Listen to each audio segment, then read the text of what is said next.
Vamos a abrir nuestra Biblia en la segunda carta a los Corintios, el capítulo primero. Segunda carta a los Corintios, el capítulo primero.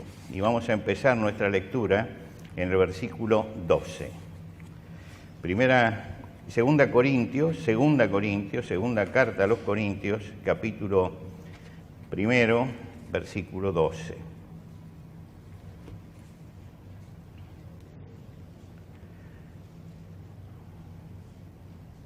¿Todos han traído su Biblia?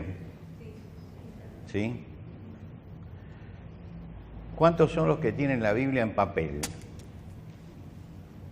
Muy bien. ¿Y cuántos son los que la tienen en forma digital? Muy bien.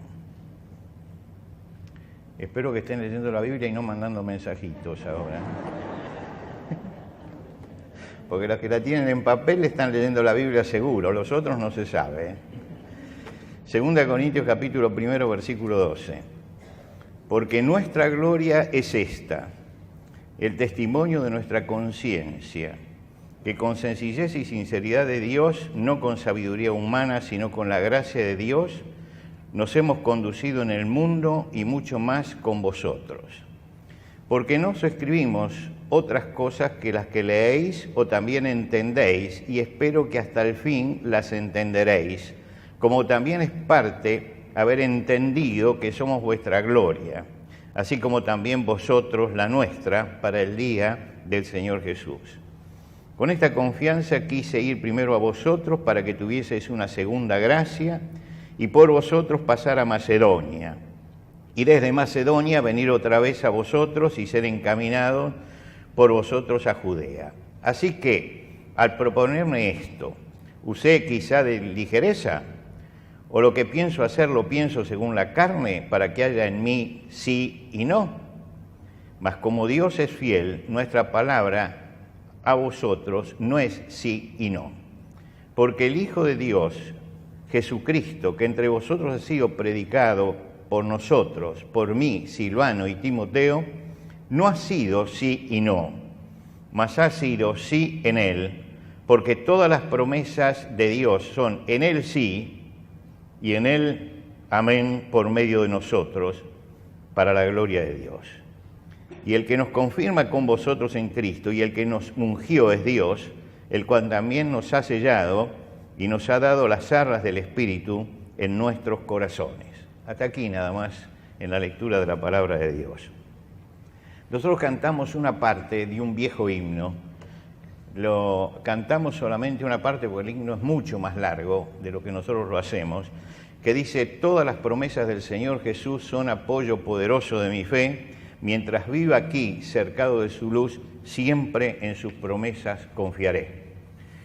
Lo cantamos, nosotros tenemos una versión que podríamos llamar versión abreviada del himno, ¿no? Porque le faltan algunas estrofas del medio, si no es un himno largo, pero lo cantamos y realmente sentimos que la palabra de Dios, que la promesa de Dios, las promesas de Dios son importantes y queremos apropiarnos de esas promesas para vivirlas en nuestra vida. Ahora, muchos cristianos se apropian de algunas promesas del Señor y después se frustran cuando no se cumple en su vida. Pablo, cuando escribe esta parte de la carta, de la primera carta, está en la segunda carta a los Corintios, está en el primer capítulo de la segunda carta, quiere decir que está al inicio ya. Él había pasado por la ciudad de Corinto, había fundado aquella iglesia y ahora le manda una primera carta, que nosotros tenemos en la Biblia, y en esa carta él les dice: puede ser, tengo pensado ir a ustedes, tal vez me quede todo el invierno, les dice. Ustedes saben que en invierno no se viajaba porque los barcos no salían a causa del clima. Entonces dice: tal vez me voy a quedar todo el invierno allí. Bueno, los planes no se cumplieron, pero él les dijo bien claro: puede ser, puede ser. Pero los hermanos de Corinto eran realmente bastante díscolos, y entonces empezaron a decir: nos hizo la promesa de venir y no vino, este Pablo te dice que sí y después es no, y te dice que no y después es sí. Y empezaron con eso. Ahora, Pablo escribe entonces este capítulo aclarando eso. Y les dice, en primer lugar, lean lo que está escrito y entiendan lo que está escrito. Porque si ustedes no entienden lo que está escrito, van a pensar así. Era una expresión de deseo y ustedes la tomaron por una promesa. Entonces se equivocaron en eso, se equivocaron. Y le sirve esto a Pablo para hablar de las promesas de Dios. Y él dice, porque todas las promesas de Dios son en Él sí y en Él amén. Quiere decir, está hablando del Señor Jesucristo, comienza diciendo, porque el Hijo de Dios Jesucristo, que entre vosotros ha sido predicado por nosotros, no ha sido sí y no. Dijo, el Señor Jesucristo nunca estuvo fluctuando, ni fue dubitativo. Todas las promesas que hizo las cumplió. Y entonces eran todas promesas positivas a favor de nosotros. Todas las promesas que recibimos del Señor son firmes y están garantizadas. Y dice, por eso nosotros decimos amén para la gloria de Dios. Porque Dios no está diciendo sí, no, sino que Dios mantiene firme sus promesas. Y como Dios la mantiene firme, cuando nosotros confiamos en Él, entonces, si Él dijo sí, vamos a decir amén, porque realmente es sí. Y si dijo no, vamos a también decir amén, porque es no, porque es Dios quien ha hablado y porque las promesas de Dios están firmes. Ahora, ¿qué es una promesa? Es la seguridad que yo le doy a otra persona de que haré algo por ella, evitaré algo para ella. Ustedes se acuerdan de Jonatán, el amigo de David. Le prometió a David que estaba siendo perseguido por el rey Saúl, que era el padre de Jonatán, injustamente. Y él le promete a David que va a hablar con el padre. Por supuesto que la conversación después no dio resultado, pero lo hizo, se lo prometió. Y era bastante difícil porque Saúl era un hombre atravesado en su carácter y no respetaba ni siquiera al hijo. Entonces, sin embargo, él se arriesgó y fue y habló, porque lo había prometido. Jacob le prometió a Dios y le dijo, de todo, si me va bien en este lugar donde estoy, a donde voy, de todo lo que gane te voy a dar el 10%. Bueno, era una promesa que él le hizo a Dios. Es el compromiso que él tiene de dar y recibir. Y así ustedes pueden encontrar muchas promesas en la Biblia. Ahora, la Biblia lo que marca es que hay una diferencia entre Dios y el hombre cuando promete. Santiago en el cuarto capítulo de su carta dice, vamos ahora los que decís hoy y mañana iremos a tal ciudad y estaremos allí, en lugar de lo cual deberías decir, si el Señor quiere, viviremos y haremos esto o aquello. Les está diciendo, miren que ustedes en su accionar están condicionados y no pueden decir sí, iré, sin decir si Dios quiere, voy a ir, si es la voluntad del Señor. Porque nosotros no somos dueños de nuestro futuro. Hace unos días recibo una llamada telefónica y me dicen, mire, pastor, nosotros estamos en un aniversario y quisiéramos que viniera a nuestra iglesia. Es en mayo. Le dije, mire, se acordaron un poco tarde porque yo ya mayo ya tengo la agenda hecha, ¿no? No, dice, es en mayo del año que viene.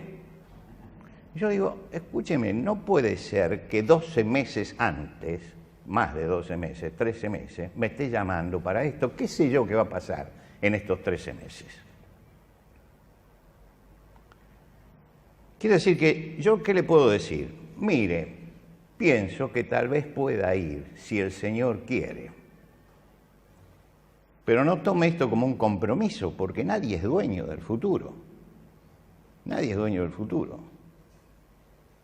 Sin embargo, a veces se hacen ese tipo de planes sin pensar que todo esto está siempre condicionado.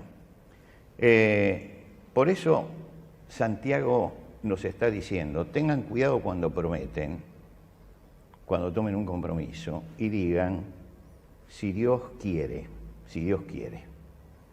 Ahora, cuando Santiago habla de Dios, él dice, en Él no hay sombra de mutación, en Él no hay cambio, no hay mudanza ni sombra de mutación.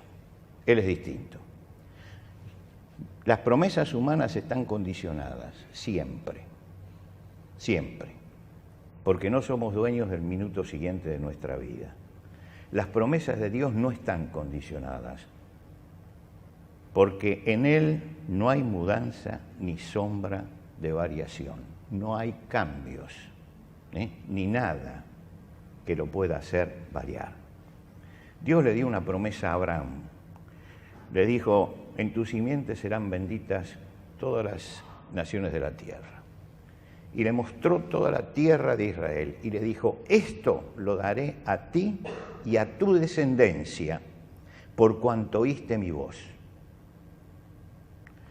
Ahora, el pueblo de Israel fue muchas veces infiel, pero Dios le había dicho a Abraham, esta tierra la daré a ti y a tu descendencia, por cuanto oíste mi voz, cumpliste la condición y yo te doy esta promesa. Es notable que uno llega al final del Antiguo Testamento, al libro de Malaquías, que es un reproche por la dureza, y Dios les dice, porque yo el Señor no cambio, por esto no habéis sido consumidos.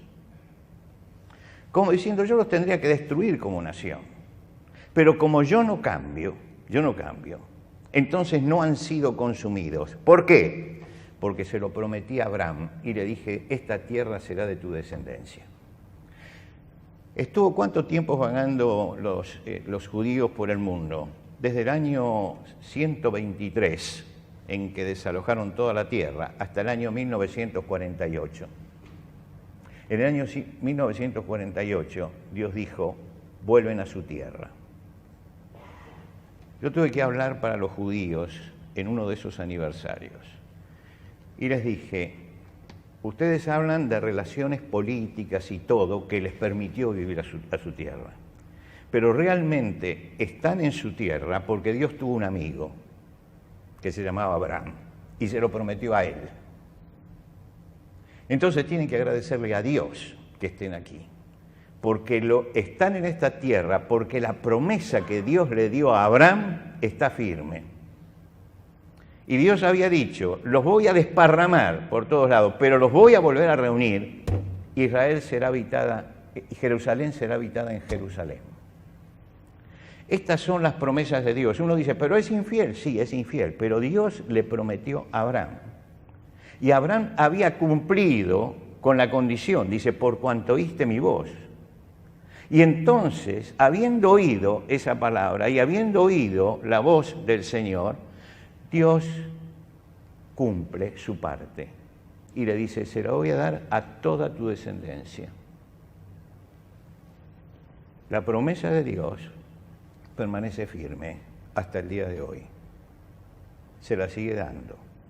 Ahora usted dice, es un pueblo rebelde. Sí, se lo dice en Malaquías, es un pueblo rebelde. Si fuera por lo que tengo que hacer, serían consumidos, pero yo hice una promesa a Abraham. Por eso yo les decía, agradezcan que Dios tuvo un amigo, que fue Abraham, que obedeció, y por eso tienen su tierra. Dios hizo muchas promesas que están registradas en sus palabras. Todas las promesas de la Biblia se cumplen, pero cada promesa tiene un momento, un entorno y un depositario. Y esto son cosas que hay que tener en cuenta. Cuando los israelitas salieron de Egipto, van a cruzar el Mar Rojo, y detrás del Mar Rojo están acorralados en un pasadizo entre montañas contra el Mar Rojo. Llegan al Mar Rojo y vienen los egipcios detrás. No tienen salida. No tienen salida. Los están aplastando contra el Mar Rojo. Y entonces Moisés les dice, no temáis, estad firmes y ved la salvación que Jehová hará hoy con vosotros. Se lo dice porque Dios le había dicho esto. Y él dice, porque los egipcios que hoy habéis visto, nunca más para siempre lo veréis. Nunca más van a ver a los egipcios. Ahora, esa promesa es una promesa hecha a esa generación. Ustedes que estuvieron allá no los van a ver nunca más. Y realmente esa generación no lo vio nunca más. Ahora vamos a suponer que alguien tome esta promesa mucho tiempo después. Dice, no, pero los egipcios vuelven a entrar. Sí, es que esa promesa se le dio a una generación en un momento determinado. Y no podemos tomar esa promesa que se cumplió para esa generación. Porque después que leemos en la Biblia que tuvo problemas con Egipto, Israel. Y varias veces. Y uno dice, pero ¿cómo? ¿No los van a ver y los están viendo? Sí, los están viendo las otras generaciones. Esa generación no los vio más. Porque Dios, esa promesa está acotada a un tiempo. Es una promesa de Dios hecha a esa generación. Si los descendientes de esa generación hubieran interpretado mal la promesa, hubieran dicho, Dios no cumple lo que dijo. Él dijo que nunca los íbamos a ver y acá los tenemos. Pero lo que pasa es que no interpretaron bien lo que Dios dijo. Y le pasó lo mismo que le pasaba a Pablo, que escribe una cosa y la gente lee otra. Y ellos tenían que entender que Dios le prometió algo a esa generación. Ahora, hay promesas de Dios que son universales. Cuando dice el Señor, porque de tal manera amó Dios al mundo, que ha dado a su Hijo unigénito, para que todo aquel que en Él cree no se pierda, mas tenga vida eterna, esta es una promesa universal para todos los hombres de todos los tiempos. Todo aquel que pone su fe en Jesucristo, en el día de hoy, se cumple en Él la promesa. No vendrá a condenación, sino que pasó de muerte a vida. Si usted tiene a Cristo en su corazón, si ha entregado su vida a Jesucristo, si cree en Él, entonces entra dentro de esa promesa automáticamente y dice, y no vendrá condenación, pasó de muerte a vida. Esta es una promesa universal. Y en esa promesa estamos apoyados todos. Porque en base a esa promesa hemos partido el pan esta mañana y hemos tomado la copa, en base a la promesa. Ahora, esta es una promesa universal. Así como hubo una promesa para una generación, hay promesas que son promesas universales. Y en esto hay que ser muy cuidadoso al leer la Biblia y no apropiarnos de promesas que no son para nosotros. Yo conozco gente que fue a comprar un terreno. Y entonces dice, fui y pisé el lugar, porque la palabra de Dios dice, todo lugar que pisare la planta de vuestro pie será vuestro. Entonces fueron y lo pisaron. Y no pudieron comprar el terreno. ¿Falló Dios o fallaron ellos? La promesa es una promesa que se le dio a Josué. Y toda promesa tiene una condición. Él tenía que conquistar la tierra. Y entonces Dios le dice, esfuérzate y sé valiente. No temas ni desmayes. Es decir, le da una serie de instrucciones. Y entonces todo lugar que pisare la planta de vuestro pie será vuestro. Y sucedió eso. Pero era una promesa dada a un hombre en un momento. Ahora, a mí me gusta esa promesa, me gusta, pero el hecho de que la promesa me guste no quiere decir que sea para mí. No quiere decir que yo la pueda usar en cualquier forma. Yo tengo que conocer realmente en qué me estoy apoyando. Hay cosas que son para el pueblo de Israel y no son para la iglesia. Fíjense ustedes cuando ustedes leen el libro de Deuteronomio. Dios le promete al pueblo, dice, si oyeres atentamente la voz del Señor tu Dios para guardar y poner por obra todos sus mandamientos, condición, dice, si hicieron eso, vendrán sobre ti estas bendiciones, frutos de la tierra, vacas, ovejas, te pondrá Jehová por cabeza y no por cola. Le dice a esa generación, si ustedes escuchan atentamente y ponen por obra esto, entonces van a tener prosperidad económica. Algunos toman eso y lo traen a la iglesia. Dicen, si nosotros ponemos nuestra vida en las manos del Señor y somos fieles al Señor, entonces vamos a tener dinero. Y el pobre hermano, el hermano que es pobre es porque es carnal. Es porque es carnal.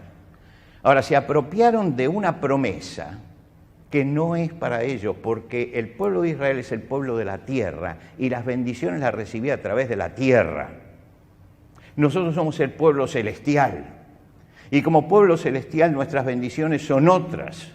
No podemos apropiarnos de eso que está en la ley de Moisés, que Dios le dice a su pueblo que dependía de la tierra.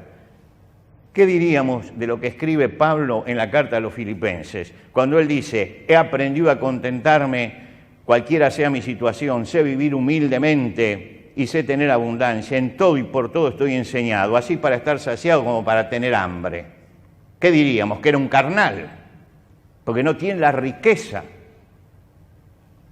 No, es que esa promesa tiene un pueblo como depositario y yo no me puedo tomar de esa promesa. Para determinadas personas también hay promesas. Todo lo que ves te lo daría a ti, a tu descendencia, lo de Abraham, para determinadas personas. Yo no puedo decir todo lo que veo va a ser para mí, para mi descendencia. No puedo decir eso. Dios cumple las promesas que nos ha hecho, pero no tenemos que apropiarnos de promesas ajenas. No tenemos que apropiarnos. Ahora, podemos hacerlo, pero vamos a ser frustrados, y ahí es donde viene la frustración. Pero yo fui, pisé el lugar ese, y Dios no fue fiel. No, Dios sigue siendo fiel. Lo que pasa es que yo soy un ignorante de la palabra de Dios. Y como soy un ignorante de la palabra de Dios, entonces tomo promesas que no son para mí, que Dios la dio en un determinado momento. Dios les advirtió sobre la relación con Él en Sinaí. Dice, ahora pues, si diereis oído a mi voz y guardareis mi pacto, vosotros seréis mi especial tesoro sobre todos los pueblos. Hay una condición para ser el especial tesoro de Dios. Si diereis oído a mi voz y guardareis mi pacto. El pueblo de Israel se quedó con la primera parte, dice, somos el pueblo elegido, somos el tesoro de Dios. No, Dios cumple por Abraham, Dios cumple por Abraham, simplemente. Pero ustedes no han escuchado la voz del Señor, no han aceptado al Mesías, lo rechazaron. Ahora, Dios sigue cumpliendo la promesa que le dio a Abraham. Dios sigue cumpliendo esa promesa. Pero no podemos decir que ustedes guardaron mi pacto. No lo guardaron. Entonces siguen en la tierra, pero no son mi especial tesoro. Porque por causa de ustedes, lo dice Pablo a los Romanos, el nombre de Jesucristo es maldecido en la tierra. El Señor condiciona las bendiciones para nosotros. Usted dice, bueno, el sustento nuestro sustento. Escuche la promesa del Señor. No os afanéis diciendo qué comeremos o qué vestiremos. Vuestro Padre Celestial sabe de qué cosas tenéis necesidad. Pero viene la condición.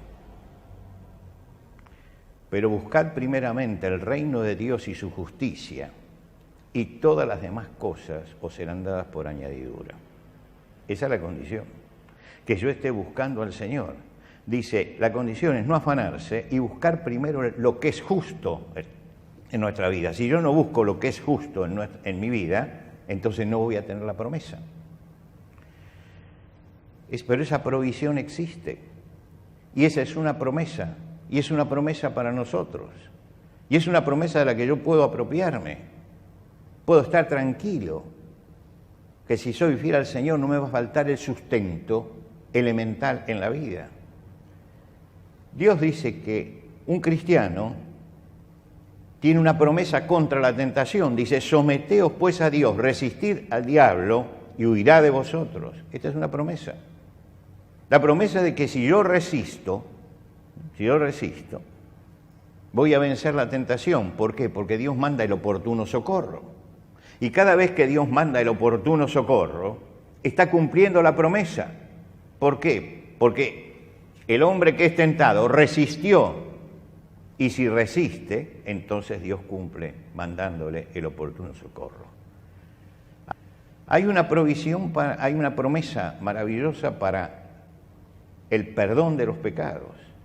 Dice, si confesamos nuestros pecados, a los cristianos, les dice, a los cristianos, porque los cristianos también pecamos, si confesamos nuestros pecados, Él es fiel y justo para perdonar nuestro pecado y limpiarnos de toda maldad.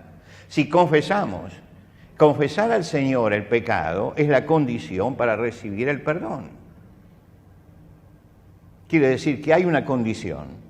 Si confesamos, y después viene juntamente con eso el perdón. Por eso el apóstol Pablo, redondeando ya, dice, porque todas las promesas de Dios son en Él sí y en Él amén. Es decir, todas las promesas que yo tengo en Cristo son positivas y frente a ellas yo tengo que decir amén, porque esas promesas se cumplen. Dios es fiel e inmutable. Lo que dice con la boca lo ejecuta con la mano. Cuando nos apropiamos de la promesa que nos corresponde, cuando cumplimos la condición de la promesa, podemos descansar tranquilos, porque Dios cumple sus promesas. En el libro de Deuteronomio se hace una descripción de lo que es Dios para el hombre. Y dice, conoce pues que el Señor tu Dios es Dios. Qué notable, ¿no? Uno dice, tendría que haber sacado esta adición, porque después va a decir, Dios es fiel. Entonces, podría haber dicho, conoce pues que el Señor tu Dios es Dios fiel. Dice, no. En primer lugar, reconoce que tu Dios es Dios. Es el que tiene toda autoridad. Es el que manda. El que tiene todo sujeto a sus manos. Y ese Dios que tiene todo sujeto a sus manos, Dios es fiel, que guarda el pacto y la misericordia. Es decir, que cuando hace un pacto, lo guarda. Cuando yo me apropio de una promesa que dio el Señor, Dios lo guarda. Dice, guarda el pacto y la misericordia a los que le aman y guardan sus mandamientos. Quiere decir que ese pacto también tiene una condición. Dios es fiel. ¿Para quién?